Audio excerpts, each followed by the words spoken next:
কিছু গল্প থাকে যা শুধু শোনা যায় না, অনুভব করতে হয়। কিছু গল্প থাকে যে একবার হৃদয়ে বাজতে আর কখনো থামে না। প্রিয় দর্শক, স্বাগত স্বাগত জানাচ্ছি মুনশির কণ্ঠে গল্প চ্যানেলে। আমি মুনশি আলিম, আপনাদের গল্পের একান্ত সঙ্গী। আজও থাকছে আপনাদের জন্য নতুন চমক। আজ আপনাদের জন্য নিয়ে এসেছি এক অনন্য সৃষ্টি। আজ থাকছে আপনাদের জন্য সেই বিখ্যাত গল্প ষাঁড় আর ব্যাঙ। অসীম শিবের গল্প কার না ভালো লাগে? তার গল্পের পরতে পরতে রয়েছে চমক। ছেলে বড় থেকে শুরু করে আমরা সকলেই তার গল্পে তন্ময় হয়ে বোধ হয়ে রই। এই গল্পে রয়েছে তেমনই চমক। তারপরে দেরি কেন, চলুন চলে যাওয়া যাক এসবের গল্পের সেই অলিন্দ ভবনে। শুরু হচ্ছে গল্পটি। এক বিলের পাশে এক ব্যাঙ পরিবার বাস করত। সেই ব্যাঙ পরিবারে অনেক বাচ্চা ছিল। একদিন একটি ব্যাঙের বাচ্চা বিলের পাশে স্যাঁতসেঁতে মাঠে ঘুরতে গেল। সেই মাঠে তখন একটা ষাঁড় চড়ছিল। বিশাল ষাঁড়টাকে দেখে বাচ্চা ব্যক্তি প্রথমটা একটু হকচকিয়ে গেল। পরে সাহস করে দূর থেকে ভালো করে দেখতে লাগলো। আর যতই দেখতে লাগলো ততই অবাক হয়ে গেল। তারপর এক সময় সে ঘরে ফিরে এলো। ফিরে এসে ব্যাঙের বাচ্চাটি তার মাকে বলল, মা মা আজকে মাঠে আমি এক পেল্লাই জানোয়ার দেখে এলাম। ইয়া বড় আর ইয়া মোটা।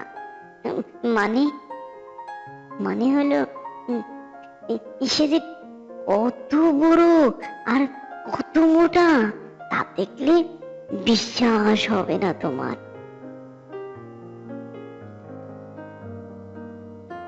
ব্যাঙ বাচ্চাটির মা তখন একটু অহংকার স্বরে বলল, কে বললি সে আমার চেয়ে বড়?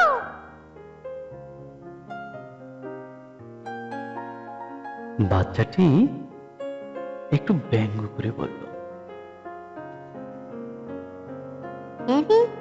কি বলছো মা?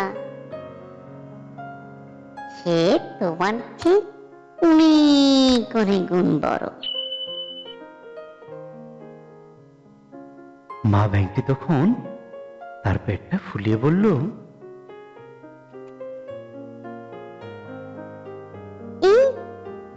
এত বড়?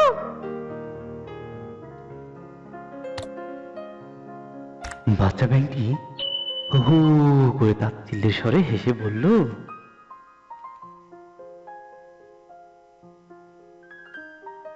হাসালে তুমি মা, এটার 100 ভাগের 1 ভাগও না।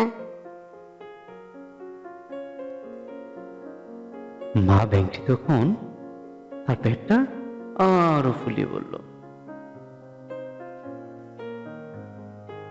যে দেখ এবার, এত বড় নিশ্চয়ই নয়।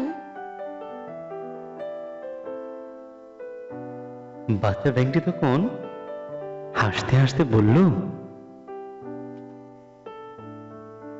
মা তুমি 1000 চেষ্টা করলেও তার মতো বিরাট হতে পারবে না। বাচ্চা বাচ্চা ব্যাঙটির কথা শুনে মা ব্যাঙ তখন একেবারে রেগে মেগে অগ্নিশর্মা হয়ে গেল। সে তার পেটটা তখন আরো বড় আরো বড় করে ফোলাতে যেতে হঠাৎ ফটাস করে ফেটে গেল।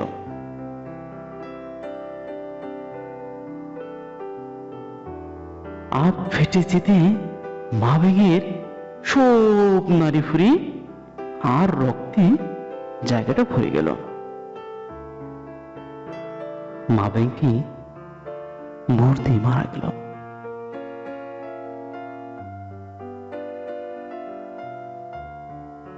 গল্পের সার কথা বা নীতি কথা হলো, অহংকার পতনের মূল।